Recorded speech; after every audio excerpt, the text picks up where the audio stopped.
ಸತತ ತಂಡಗಳ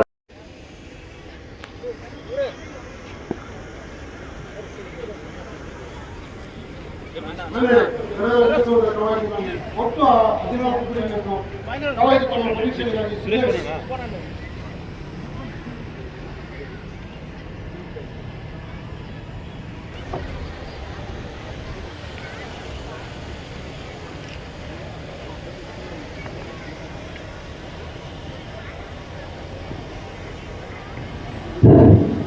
ಎಲ್ಲರಿಗೂ ನಮಸ್ಕಾರ. 77ನೇ ಗಣರಾಜ್ಯೋತ್ಸವ ದಿನಾಚರಣೆಯ ಈ ಶುಭ ಸಂದರ್ಭದಲ್ಲಿ ನಾವೆಲ್ಲ ಒಂದೇ ಅಂತಕ್ಕಂಥ ಮಾತನ್ನು ಸಾರುತ್ತಾ ಎಲ್ಲಾ ತಂಡಗಳು ಸಜ್ಜಾಗಿ ನಿಂತಿದೆ. ಸನ್ಮಾನ್ಯ ರಘು ಸಾಹೇಬರು ಎಲ್ಲಾ ತಂಡಗಳ ಪರೀಕ್ಷೆಯಲ್ಲಿ ಮಾಡುತ್ತಾ ತಂಡಗಳೊಂದಿಗೆ ಸಿದ್ಧತೆ ಎಲ್ಲಾ ತಂಡಗಳು ವಿಶೇಷವಾಗಿರ್ತಕ್ಕಂತಹ ಈ ದಿವಸದಲ್ಲಿ ಆಕರ್ಷಣವಾಗಿರ್ತಕ್ಕಂಥ ಈ ಸಂದರ್ಭದಲ್ಲಿ ನಮ್ಮ ಭಾರತ ಭವ್ಯ ಅಖಂಡ ಭಾರತದ ನಿಲುವನ್ನ ಎತ್ತಿರ್ತಕ್ಕಂಥದ್ದು ಒಗ್ಗಟ್ಟಿನ ರಘು ಸಾಹೇಬರಿಗೆ ವೇದಿಕೆ ಪರವಾಗಿ ಮುಗಿಸ್ತಾ ಇದ್ದೀವಿ.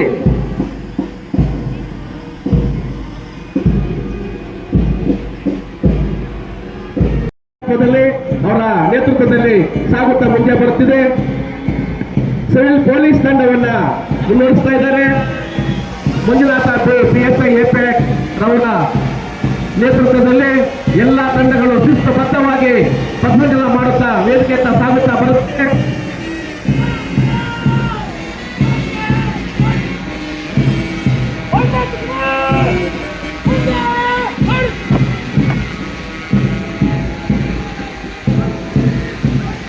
ಸಿವಿಲ್ ವುಮೆನ್ ಪೊಲೀಸ್ ತಂಡ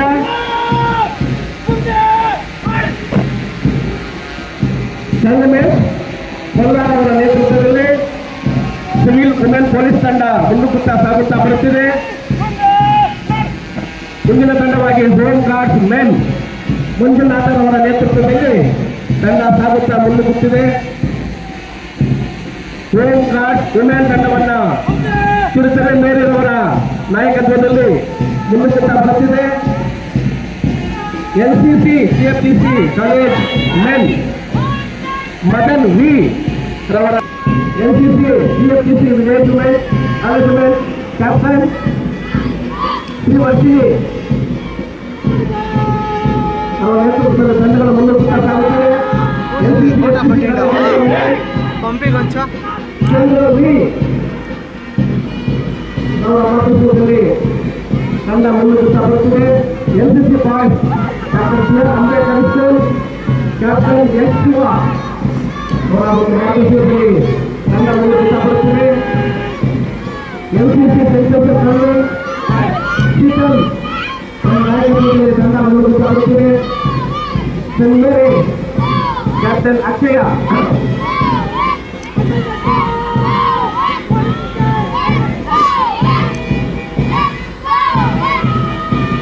NCC ಅಕ್ಷಯ ತಂಡ ಮುಂದುವರಿಸುತ್ತಾ ಬರುತ್ತಿದೆ. NCC ಸುಖಿ ಸ್ಕೂಲ್ ಕ್ಯಾಪ್ಟನ್ ಅಲ್ಲಾಹ್ ಅವರ ನೇತೃತ್ವದಲ್ಲಿ ಎಲ್ಲಾ ತಂಡಗಳು ಶಿಸ್ತುಬದ್ಧವಾಗಿ ಪಥಸಂಚಲನ ಮಾಡುತ್ತಾ ಮುಂದುವರಿಸುತ್ತಾ ಸಾಗುತ್ತಿದೆ. ಸೆಂಟ್ ತೆರೇಸ್ ಹೈಸ್ಕೂಲ್ ತಂಡ ಸಂಜನಾ ಬಿ ಮಾರ್ಗದರ್ಶನದ ತಂಡ ಮುಂದುವರಿಸುತ್ತಾ ಬರುತ್ತಿದೆ.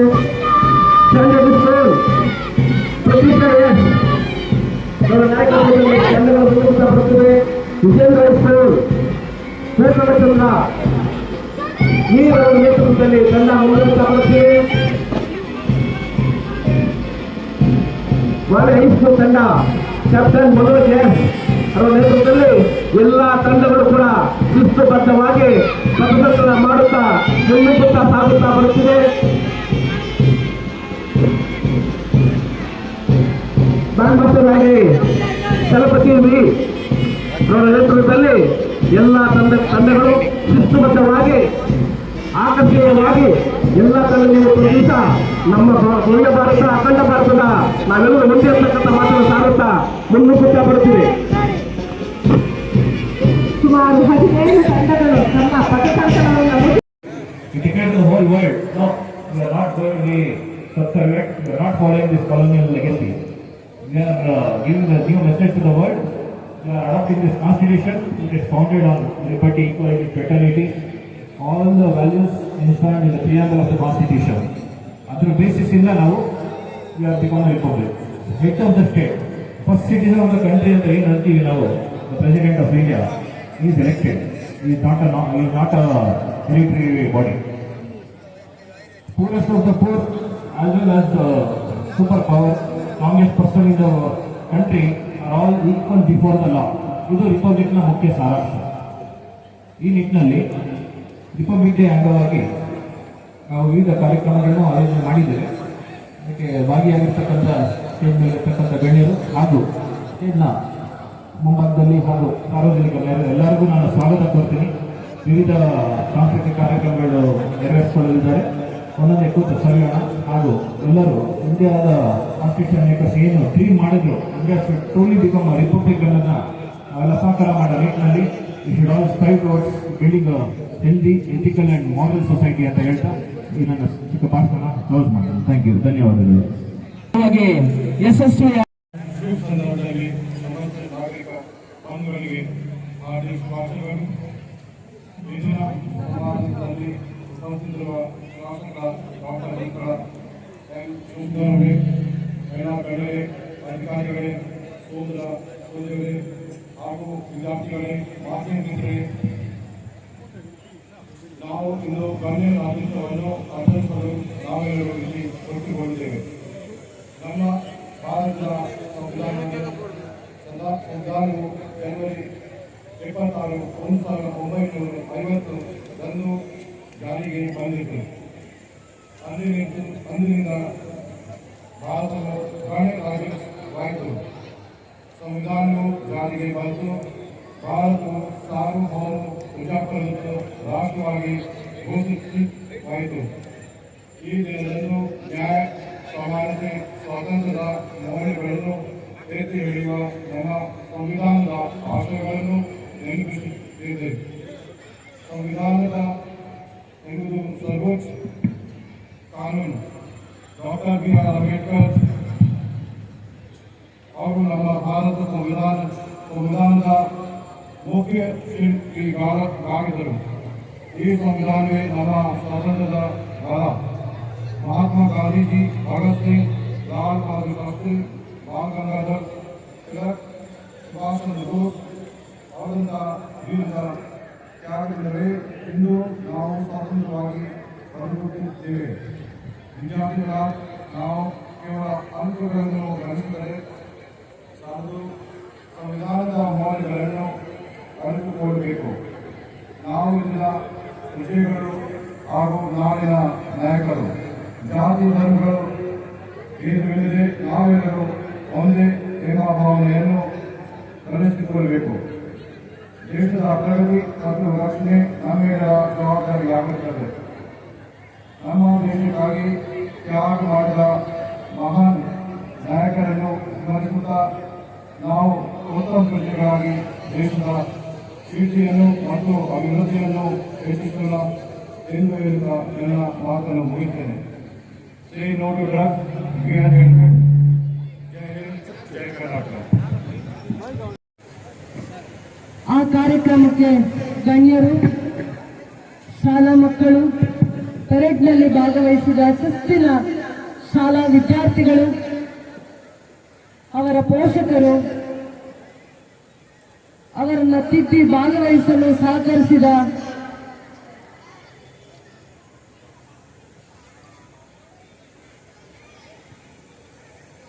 ಟೀಚರ್ಸ್ ಆಗಿರ್ಬೋದು, ಎಲ್ಲ ಸರ್ಕಾರಿ ಶಾಲೆ ಇರ್ಬೋದು, ಶಾಲೆಗಳಿಂದ ಬಂದಿರುವಂತಹ ಶಿಸ್ತಿನ ಶಾಲಾ ಶಿಕ್ಷಕರು, ಶಿಕ್ಷಕಿಯರಿಗೂ ಕೂಡ 77ನೇ ಗಣರಾಜ್ಯೋತ್ಸವ ದಿನಾಚರಣೆಯ ಶುಭಾಶಯಗಳನ್ನು ಕೋರುತ್ತಾ ಗಣರಾಜ್ಯೋತ್ಸವದ ಧ್ವಜಾರೋಹಣವನ್ನು ಯಶಸ್ವಿಯಾಗಿ ನೆರವೇರಿಸಿದ ನಮ್ಮ ಜಿಲ್ಲಾ ಪೊಲೀಸ್ ವರಿಷ್ಠಾಧಿಕಾರಿಗಳಾಗಿರುವಂತಹ ಶಿವಾಂಶು ರಜಪೂತ್ ಅವರಿಗೆ ಧನ್ಯವಾದಗಳನ್ನು ಹೇಳುತ್ತಾ, ವೇದಿಕೆಯಲ್ಲಿರುವ ನಗರಸಭೆ ಆಯುಕ್ತರಿಗೂ, ಪಂಚಾಯಿತಿಯ ಇಒ ಅವರಿಗೂ, KGM ಡೆವಲಪ್ಮೆಂಟ್ ಅಥಾರಿಟಿಯ ಶ್ರೀನಿವಾಸ್ ಅವರಿಗೂ ಮತ್ತೆ ಎಲ್ಲ ಇಲಾಖೆಯ ಅಧಿಕಾರಿಗಳಿಗೂ ಹೃದಯಪೂರ್ವಕವಾದ ಧನ್ಯವಾದಗಳನ್ನು ಅರ್ಪಿಸುತ್ತಾ, ಗಣರಾಜ್ಯೋತ್ಸವದ ಹೆಮ್ಮೆ, ಹಿರಿಮೆ ಮತ್ತು ನಮ್ಮ ಸ್ವತಂತ್ರ ಹೋರಾಟಗಾರರ ತ್ಯಾಗ, ಪೂರ್ವಿಕರ ದೇಶ ಪ್ರೇಮ, ಗಣರಾಜ್ಯೋತ್ಸವ ಅಂದರೆ ಪ್ರಗತಿಯ ದಾರಿಯಲ್ಲಿ ನಮ್ಮ ದೇಶ ಗಮನಾರ್ಹ ಸಾಧನೆಯನ್ನು ಮತ್ತು ಸವಾಲುಗಳನ್ನು ಎದುರಿಸುತ್ತಾ ಬಂದಿದೆ. ಸಂವಿಧಾನದ ಸಾಧನೆಯನ್ನು ನಾವು ಮರುಕಳಿಸುವಂತಹ ದಿನ. ಸಂವಿಧಾನ ದೇಶಕ್ಕೆ ಕೊಡುಗೆಯಾಗಿದೆ, ಪ್ರಗತಿಯಾಗಿದೆ. ಆದರೂ ಕೂಡ ಇನ್ನೂ ಸಮಸ್ಯೆಗಳ ಸಂಕೋಲೆಯನ್ನು ಸಿಲುಕಿದ್ದೇವೆ ಎಂದರೂ ಕೂಡ ತಪ್ಪಾಗ್ಲಿಕ್ಕಾಗಲ್ಲ. ಸಂವಿಧಾನವನ್ನ ಡಾಕ್ಟರ್ ಬಾಬಾ ಸಾಹೇಬ್ ಅಂಬೇಡ್ಕರ್ ಮತ್ತು ಅವರ ನಾಯಕತ್ವದ ಜೊತೆ ಇಡೀ ಭಾರತ ದೇಶದ ಮಹನೀಯರು ಕೂಡ ಬಹಳ ಪ್ರಯತ್ನದಿಂದ ಅಪಾರವಾದ ಕೊಡುಗೆಯನ್ನ ದೇಶಕ್ಕೆ. ರಿಟರ್ನ್ ಕಾನ್ಸ್ಟಿಟ್ಯೂಷನ್ ಎಲ್ಲಾದ್ರೂ ಇದೆ ಅಂದ್ರೆ ನಮ್ಮ ಇಷ್ಟು ವರ್ಲ್ಡ್ ಡೆವಲಪ್ಡ್ ಕಂಟ್ರೀಸ್ ಅಲ್ಲಿ ಬರೀ ಭಾರತ ದೇಶದಲ್ಲಿ ಮಾತ್ರ ನಾವು ರಿಟರ್ನ್ ಕಾನ್ಸ್ಟಿಟ್ಯೂಷನ್ ನೋಡ್ಲಿಕ್ಕಾಗತ್ತೆ. ಅದನ್ನ ಅರ್ಥ ಮಾಡ್ಕೋಬೇಕು. ಎಷ್ಟು ಶ್ರದ್ಧೆಯಿಂದ ಭಾರತದ ಸಂಸ್ಕೃತಿಗೆ, ವಿಭಿನ್ನತೆಗೆ, ಐಕ್ಯತೆಗೆ ಒಗ್ಗುವಂತಹ ಒಂದು ಸಂವಿಧಾನವನ್ನ ಬರೆದಿದ್ದಾರೆ, ರಚಿಸಿದ್ದಾರೆ ಅಂದ್ರೆ ಎಷ್ಟು ದೂರದೃಷ್ಟಿ ನಮ್ಮ ಪೂರ್ವಿಕರಿಗೆ, ನಮ್ಮ ನಾಯಕರಿಗೆ, ಮಹಾನ್ ನಾಯಕರಿಗೆ ಇತ್ತು ಅನ್ನುವಂತ ವಿಚಾರವನ್ನ ನಾವು ಅರ್ಥ ಮಾಡ್ಕೊಳ್ಬೇಕಾಗತ್ತೆ. ಪ್ರಜಾಪ್ರಭುತ್ವದ ಸಂಸ್ಕೃತಿ, ಮೌಲ್ಯಗಳು, ತತ್ವಗಳನ್ನ ಕಾಪಾಡುವಂತ ಈ ಸಂವಿಧಾನ ತಾರತಮ್ಯವನ್ನ ದೂರಗೊಳಿಸುತ್ತೆ ಮತ್ತೆ ಸಾಮಾಜಿಕ ದಾರಿಯಲ್ಲಿ ಮುನ್ನಡೆಸುವ ಚಿಂತನೆಯನ್ನ ಮಾಡುವಂತಹ ಸಂವಿಧಾನವನ್ನ ನಮ್ಮ ದೇಶಕ್ಕೆ ಶಕ್ತಿಯಾಗಿರುವಂತಹ ಯೋಧರು, ಭದ್ರತಾ ಸೇನಾಪಡೆ, ಪೊಲೀಸರು ಬಲವಾಗಿರುವುದು ಕೂಡ ನಮಗೆ ಹೆಮ್ಮೆಯ ವಿಚಾರ. ಸ್ವತಂತ್ರ ಪೂರ್ವದಲ್ಲಿ ಇಷ್ಟೆಲ್ಲ ಸ್ವತಂತ್ರವಾಗಿ ನಾವು ಮಾಧ್ಯಮ ಇರ್ಬೋದು, ಪೊಲೀಸ್ ಇರ್ಬೋದು, ಮತ್ತೆ ಸಂವಿಧಾನದ ಆಲೋಚನೆ, ನಮ್ಮ ಪ್ರಜಾಪ್ರಭುತ್ವವನ್ನ, ನಮ್ಮ ಡೆಮೋಕ್ರಸಿಯನ್ನ ನಾವು ಹೇಗೆ ರೂಲ್ ಮಾಡಬೇಕು, ನಮ್ಮ ಡೆಮೋಕ್ರಸಿ ಹೇಗಿರಬೇಕು ಅನ್ನುವಂಥ ಚಿಂತನೆ ಮಾಡಲಿಕ್ಕೆ ಸ್ವತಂತ್ರ ಇಲ್ಲದೆ ಇರುವಂತ ದಿನಗಳನ್ನ ನೋಡಿದ್ದೀವಿ. ಅದಾದ್ಮೇಲೆ ನಮ್ಮ ಡೆಮೋಕ್ರಸಿಯನ್ನ, ಪ್ರಜಾಪ್ರಭುತ್ವವನ್ನ ಯಾವ ರೀತಿ ನಾವು ರಚನೆ ಮಾಡಿ ನಮ್ಮನ್ನ ನಾವು ಹೇಗೆ ರೂಲ್ ಮಾಡಬೇಕು, ಹೇಗೆ ಡೆವಲಪ್ ಮಾಡಬೇಕು, ಯಾವ ರೀತಿಯ ಕಾನೂನನ್ನ ನಾವು ಅಳವಡಿಸಬೇಕು ಅನ್ನುವಂತ ಚಿಂತನೆ, ಆಲೋಚನೆ, ದೂರದೃಷ್ಟಿ ಪ್ರಜಾಪ್ರಭುತ್ವದಲ್ಲಿ ನಮಗೆ ಸಂವಿಧಾನ ಕೊಡುಗೆಯಾಗಿ ಕೊಟ್ಟಿದೆ. ಕೆಜಿಎಫ್ ಕ್ಷೇತ್ರ ಇಡೀ ದೇಶಕ್ಕೆ ಚಿನ್ನವನ್ನು ಮಾತ್ರ ಕೊಡಲಿಲ್ಲ, ಕಾರ್ಮಿಕರ ಪರಿಶ್ರಮ, ಶಿಸ್ತು ದೇಶಕ್ಕೆ ಮಾದರಿಯಾಗಿ ಮೆರೆದಿದೆ. ಇಂದಿನ ವಿದ್ಯಾರ್ಥಿಗಳು ಮತ್ತು ಯುವ ಜನತೆ ದೇಶದ ಪ್ರಗತಿಗೆ, ಜವಾಬ್ದಾರಿಗೆ, ಬೆಳವಣಿಗೆಗೆ, ಮುಂದೆ ಪರಿಶ್ರಮಕ್ಕೆ ನಾಂದಿ ಆಗ್ತಾರೆ. ಇಂದಿನ ವಿದ್ಯಾರ್ಥಿಗಳು, ಇಂದಿನ ಯುವ ಜನತೆ ಭವಿಷ್ಯದ ಪ್ರಜಾಪ್ರಭುತ್ವವನ್ನ ಕಟ್ಟಲಿಕ್ಕೆ, ದೇಶಕ್ಕೆ ಕೊಡುಗೆ ಆಗ್ಲಿಕ್ಕೆ ಆಸ್ತಿ ಆಗ್ತಾರೆ ಅನ್ನುವಂಥ ನಂಬಿಕೆಯಿಂದ ಕೆಜಿಎಫ್ ಕ್ಷೇತ್ರದಲ್ಲಿ ಗುಣಮಟ್ಟದ ಶಿಕ್ಷಣ ಮೂಲ ಉದ್ದೇಶವನ್ನ ಇಟ್ಕೊಂಡು ಕೆಪಿಎಸ್ಸಿ ಶಾಲೆಗಳನ್ನ ಸರ್ಕಾರದಲ್ಲಿ ಮಂಜೂರು ಮಾಡಿಸುವಂತದ್ರಲ್ಲಿ ಯಶಸ್ವಿಯಾಗಿದ್ದೀನಿ. ಏನು ಕೆಪಿಎಸ್ಸಿ ಶಾಲೆ ಅಂತಂದ್ರೆ ಕರ್ನಾಟಕ ಇಂಗ್ಲಿಷ್ ಮೀಡಿಯಂ ಶಾಲೆಗಳು, ಕರ್ನಾಟಕದ ಸರ್ಕಾರದ, ನಮ್ಮ ಹೆಮ್ಮೆಯ ಸರ್ಕಾರದ ಆಂಗ್ಲ ಮಾಧ್ಯಮ ಇಂಗ್ಲಿಷ್ ಮೀಡಿಯಂ ಶಾಲೆಗೆ ವಿಶೇಷವಾಗಿರುವಂತಹ ಆದ್ಯತೆಯನ್ನ ಕೊಟ್ಟು ಕೊಡುಗೆಯಾಗಿ ಕೊಟ್ಟಿದ್ದಾರೆ. ಬರುವಂತ ದಿನಗಳಲ್ಲಿ ಮೊದಲನೇ ಹಂತದಲ್ಲಿ 30 ಕೋಟಿಗಳಲ್ಲಿ ಅಭಿವೃದ್ಧಿ ಆಗ್ತಾ ಇದೆ. ಹಂತವಾಗಿ 550 ಕೋಟಿಯಲ್ಲಿ ಪೊಲೀಸ್ ಟ್ರೈನಿಂಗ್ ಅಕಾಡೆಮಿ ನಮ್ಮ ಕೆಜಿಎಫ್ ಕ್ಷೇತ್ರಕ್ಕೆ ಭದ್ರತಾ ಪಡೆ ಆಸ್ತಿ ಆಗತ್ತೆ, ಭವಿಷ್ಯದಲ್ಲಿ ಆಸ್ತಿ ಆಗತ್ತೆ. 550 ಕೋಟಿಗಳಲ್ಲಿ ಅಭಿವೃದ್ಧಿ ಆಗತ್ತೆ. ಇದು ಕೆಜಿಎಫ್ಗೆ ಹೆಮ್ಮೆಯ ವಿಚಾರ ಅಂತ ಹೇಳಲಿಕ್ಕೆ ನಾನು ಇಷ್ಟಪಡ್ತೀನಿ. ಭವಿಷ್ಯದ ವಿದ್ಯಾರ್ಥಿಗಳ ಮನಸ್ಸನ್ನ ಗೆಲ್ಲಲಿಕ್ಕೆ ಈ ಪೊಲೀಸ್ ಅಕಾಡೆಮಿ ಒಂದು ಆಸ್ತಿ ಆಗುತ್ತೆ. ದೂರದೃಷ್ಟಿಯಿಂದ, ದೂರ ಸಂಕಲ್ಪದಿಂದ ಇದು ಚರಿತ್ರೆಯನ್ನು ಸೃಷ್ಟಿ ಮಾಡಿದೆ. ಚರಿತ್ರೆಯ ಪುಟಗಳಲ್ಲಿ, ಇತಿಹಾಸದಲ್ಲಿ ಉಳಿದೋಗುವಂತ ಈ ಭದ್ರತಾ ಪಡೆ ಅಕಾಡೆಮಿ ನಮ್ಮ ಕೆಜಿಎಫ್ಗೆ ಕೊಡುಗೆ ಆಗುತ್ತೆ ಅಂತ ಹೇಳಲಿಕ್ಕೆ ಇಷ್ಟಪಡ್ತೀನಿ. ಅದರ ಭೂಮಿ ಪೂಜೆ ಮೊನ್ನೆಯಷ್ಟೇ ಮಾಡಿದ್ದೀನಿ. ಅದಾದ್ಮೇಲೆ ತದನಂತರ ದಿನಗಳಲ್ಲಿ ಶಾಲೆಯಲ್ಲಿ ಓದುವಂತ ವಿದ್ಯಾರ್ಥಿಗಳಿಗೆ ಸೈನ್ಸ್ನ ವಿಚಾರವಂತಿಕೆಯನ್ನ ತಿಳಿಗೊಳಿಸಲಿಕ್ಕೆ, ಅವರಿಗೆ ಅದರ ಅನುಭವವನ್ನ ಕೊಡ್ಲಿಕ್ಕೆ ಸೈನ್ಸ್ ಪಾರ್ಕ್ ಅನ್ನು 9 ಕೋಟಿಯಲ್ಲಿ 10 ಎಕರೆ ಜಾಗದಲ್ಲಿ ಸರ್ಕಾರ ಅಭಿವೃದ್ಧಿ ಮಾಡಲಿಕ್ಕೆ ಕೆಜಿಎಫ್ ಕ್ಷೇತ್ರಕ್ಕೆ ಬೆನ್ನೆಲುಬಾಗಿ ನಿಂತಿದೆ ಅಂತ ಹೇಳಲಿಕ್ಕೆ ನಾನು ಇಷ್ಟಪಡ್ತೀನಿ. ಏನು ಬೆಂಗಳೂರಿನಲ್ಲಿ ವಿಶ್ವೇಶ್ವರಯ್ಯ ನೆಹರು ತಾರಾಲಯ ಇದೆ, ಅದೇ ರೀತಿ ಕೆಜಿಎಫ್ ಕ್ಷೇತ್ರದಲ್ಲೂ ಸೈನ್ಸ್ ಎಕ್ಸ್ಪೆರಿಮೆಂಟ್ಸ್ ಮಾಡಲಿಕ್ಕೆ, ಓದುವಂತ ಮಕ್ಕಳಿಗೆ ಪ್ರಾಕ್ಟಿಕಲ್ ಆಗಿರುವಂತಹ ವಿಚಾರವಂತಿಕೆಗಳನ್ನ ತಿಳಿಸಲಿಕ್ಕೆ 10 ಎಕರೆ ಜಾಗದಲ್ಲಿ ಸೈನ್ಸ್ ಪಾರ್ಕ್ ಅನ್ನ ಹಂತವಾಗಿ ಡೆವಲಪ್ ಮಾಡಲಿಕ್ಕೆ ಸರ್ಕಾರದ ಆದ್ಯತೆ ಸಿಕ್ಕಿದೆ, ಅನುಮತಿ ಸಿಕ್ಕಿದೆ, ಅಡ್ಮಿನಿಸ್ಟ್ರೇಟಿವ್ ಅಪ್ರೂವಲ್ ಸಿಕ್ಕಿದೆ. 9 ಕೋಟಿ ಅನುದಾನ ಕೂಡ ಸರ್ಕಾರದಿಂದ ನಮಗೆ ಲಭ್ಯವಾಗಿದೆ ಅಂತ ಹೆಮ್ಮೆಯಿಂದ ಹೇಳಲಿಕ್ಕೆ ಇಷ್ಟಪಡ್ತೀನಿ. ಅದರ ಜೊತೆಯಲ್ಲಿ ಕೆ.ಸಿ. ರೆಡ್ಡಿ ಅವರ ಸ್ಮಾರಕವನ್ನ 5 ಕೋಟಿಯ ಅನುದಾನದಲ್ಲಿ ಕೆಜಿಎಫ್ ನ ನಗರ ಭಾಗದಲ್ಲಿ ನಾವು ಅದನ್ನ ಸ್ಥಾಪನೆಯನ್ನ ಮಾಡ್ತಾ ಇದ್ದೀವಿ. ಕೆಜಿಎಫ್ ನ ನಗರ ಭಾಗ ಮೊದಲನೇ ಮುಖ್ಯಮಂತ್ರಿಯವರು ಮೈಸೂರು ಪ್ರಾಂತ್ಯದಲ್ಲಿ ಇಡೀ ದೇಶಕ್ಕೆ, ರಾಜ್ಯಕ್ಕೆ ಸ್ವತಂತ್ರ ಪೂರ್ವದಲ್ಲಿ, ಸ್ವತಂತ್ರ ನಂತರದಲ್ಲಿ ಕೊಡುಗೆಯನ್ನ ಕೊಟ್ಟು ನಮ್ಮ ಕ್ಷೇತ್ರದ ಹೆಮ್ಮೆಯ ಪುತ್ರ ಅಂತ ಹೇಳ್ತಾ ಅವರ ಸ್ಮಾರಕವನ್ನ 5 ಕೋಟಿಯಲ್ಲಿ ನಾವು ನಗರ ಭಾಗದಲ್ಲಿ ಅದನ್ನ ಅಭಿವೃದ್ಧಿಯನ್ನ ಮಾಡ್ತಾ ಇದ್ದೀವಿ.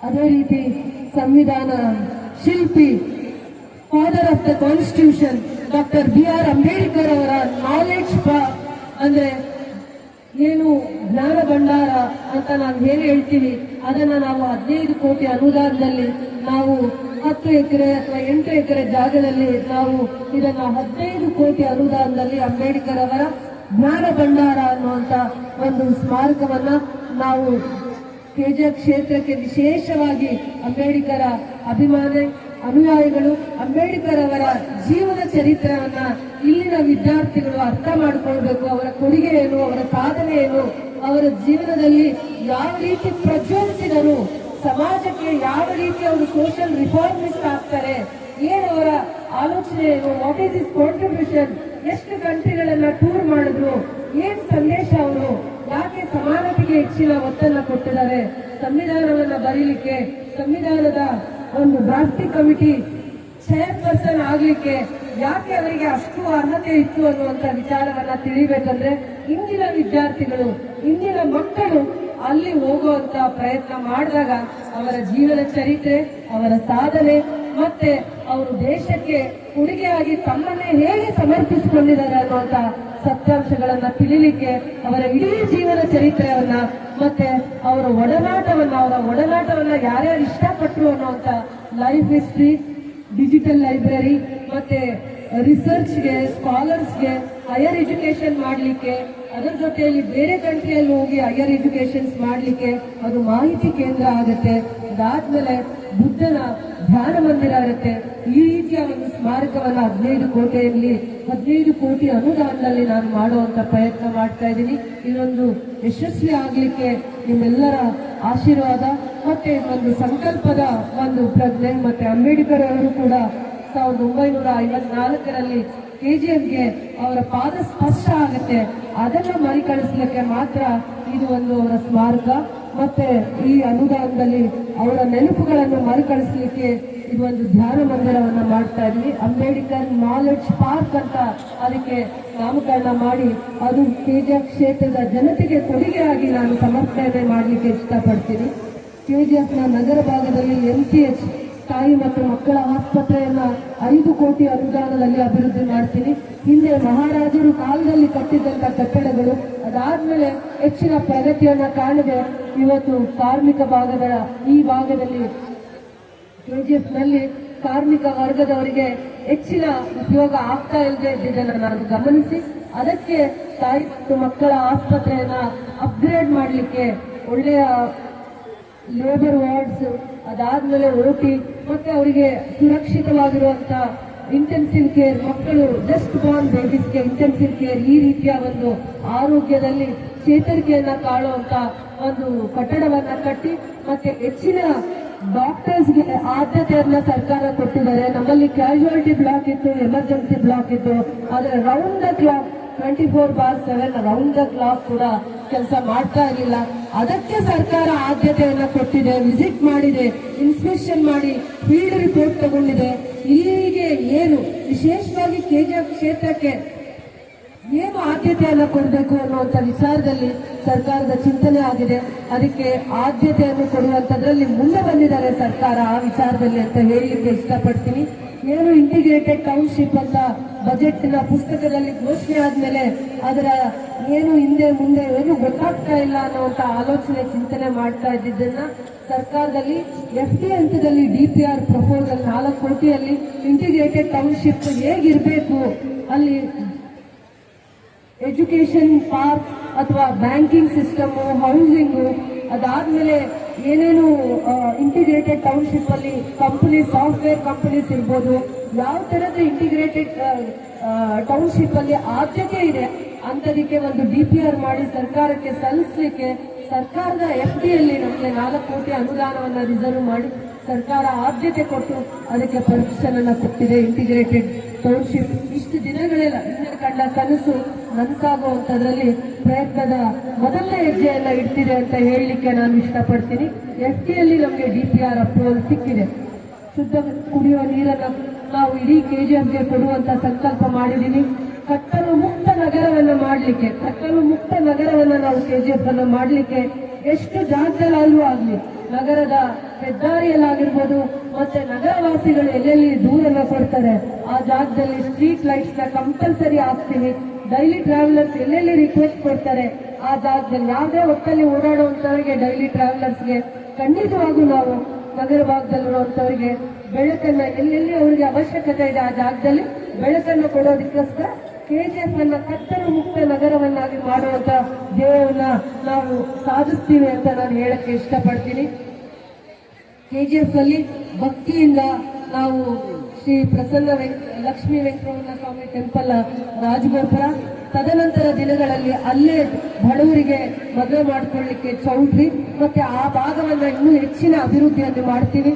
ಮತ್ತೆ ನಂದೇ ಕ್ಷೇತ್ರದಲ್ಲಿರುವಂತಹ ಬಂಗಾರ ತಿರುಪತಿ ಟೆಂಪಲ್ ಗುಟ್ಟಳ್ಳಿಗೂ ಕೂಡ ಅಲ್ಲಿ ಆ ದೇವಸ್ಥಾನ, ಮತ್ತೆ ಈ ಭಾಗದಲ್ಲಿ ನನ್ನ ಬಲಭಾಗಕ್ಕಿರುವಂತಹ ಬ್ಯಾಟ್ರಾನ್ ಸ್ವಾಮಿ ಟೆಂಪಲ್, ಆ ಎಲ್ಲಾ ದೇವಸ್ಥಾನಗಳನ್ನು KGF ಅಲ್ಲಿ ಯಾವ ದೇವಸ್ಥಾನ ಪವಿತ್ರತೆಯನ್ನ ಸಾವಿರಾರು ವರ್ಷಗಳಿಂದ ಪವಿತ್ರತೆಯನ್ನ ಕಾಪಾಡಿಕೊಂಡು ಬಂದಿದೆ. ನಿಮ್ಮೆಲ್ಲರ ಆಶೀರ್ವಾದದಿಂದ ಎಲ್ಲಾ ದೇವಸ್ಥಾನಗಳ ಅಭಿವೃದ್ಧಿಗೆ ನನ್ನ ಹೆಚ್ಚಿನ ಒತ್ತನ್ನ ಆದ್ಯತೆಯನ್ನ ಕೊಡ್ತೀನಿ ಅಂತ ಈ ಎಲ್ಲರ ಮುಂದೆ ಹೇಳಲಿಕ್ಕೆ ಇಷ್ಟಪಡ್ತೀನಿ. ಗ್ರಾಮೀಣ ಭಾಗದಲ್ಲಿ APMCಗೆ ಸರ್ಕಾರದಿಂದ 10 ಕೋಟಿ ಅನುದಾನ, ನಬಾರ್ಡ್ನ ಅನುದಾನ ಸ್ಯಾಂಕ್ಷನ್ ಆಗಿದೆ. ಸರ್ಕಾರದ ಹಂತದಲ್ಲಿ ಅಡ್ಮಿನಿಸ್ಟ್ರೇಟಿವ್ ಅಪ್ರೂವಲ್ ಸಿಕ್ಕಿದೆ. ಇದೆಲ್ಲರೂ ಕೂಡ ನನ್ನ ಸರ್ಕಾರದ ಒಂದು ಸಾಧನೆ ಅಂತ ಹೆಮ್ಮೆಯಿಂದ ಹೇಳಲಿಕ್ಕೆ ಇಷ್ಟಪಡ್ತೀನಿ. ಗ್ರಾಮೀಣ ರಸ್ತೆಗಳು, ಸ್ಟೇಟ್ ಹೈವೇ ಮತ್ತೆ ಡಿಸ್ಟ್ರಿಕ್ಟ್ ಹೈವೇಸ್ ನ 150 ಕೋಟಿ ಅನುದಾನದಲ್ಲಿ ಸರ್ಕಾರ ಕೊಟ್ಟ ಅನುದಾನದಲ್ಲಿ ನಾವು ಅಭಿವೃದ್ಧಿಯನ್ನ ಮಾಡ್ತಾ ಇದೀವಿ. ಇವತ್ತು ಅಭಿವೃದ್ಧಿಯ ಸಂಕಲ್ಪ, ಅಭಿವೃದ್ಧಿಯ ಚಿಂತನೆ, ರೈತರು, ಬಡವರು, ಕಾರ್ಮಿಕರ ಅಭಿವೃದ್ಧಿಯ ಸಂಕಲ್ಪ ಮಾಡಿರುವಂತಹ ನಮ್ಮ ಸರ್ಕಾರ ಆಲೋಚನೆಗಳ ಚಿಂತನೆಯಿಂದ ಇವತ್ತು ನಾನು ಕ್ಷೇತ್ರದ ಅಭಿವೃದ್ಧಿಗೆ ಇಷ್ಟು ಸಂಕಲ್ಪ ಮಾಡಿರುವಂತಹ ಅನುದಾನವನ್ನ ತರಲಿಕ್ಕೆ ಆಗಿದೆ. ಸರ್ಕಾರಕ್ಕೂ ಧನ್ಯವಾದಗಳನ್ನ ಹೇಳ್ತಿದ್ದೀನಿ. ಮತ್ತೊಮ್ಮೆ ಮೊದಲೊಮ್ಮೆ 77ನೇ ಗಣರಾಜ್ಯೋತ್ಸವದ ಶುಭಾಶಯಗಳನ್ನ ನಿಮ್ಮೆಲ್ಲರಿಗೂ ಹೇಳಿ, ನಾವು ನಮ್ಮ ನಗರವನ್ನ ಸ್ವಚ್ಛತೆಯಿಂದ ಕಾಪಾಡಲಿಕ್ಕೆ ನಮ್ಮೆಲ್ಲರ ಜೊತೆ ನೀವು ಕೂಡ ಪಣ ತೊಡಬೇಕು. ಸಂವಿಧಾನದ ಉದ್ದೇಶಗಳನ್ನ, ಧ್ಯೇಯಗಳನ್ನ, ಸಂಕಲ್ಪವನ್ನ ಮಾಡಬೇಕು. ನಮ್ಮ ಜವಾಬ್ದಾರಿಯನ್ನು ಕೂಡ ನಾವು ಅರ್ಥ ಮಾಡ್ಕೋಬೇಕು ಅಂತ ಹೇಳ್ತಾ ನಿಮ್ಮೆಲ್ಲರಿಗೂ ಕೂಡ 77ನೇ ಗಣರಾಜ್ಯೋತ್ಸವ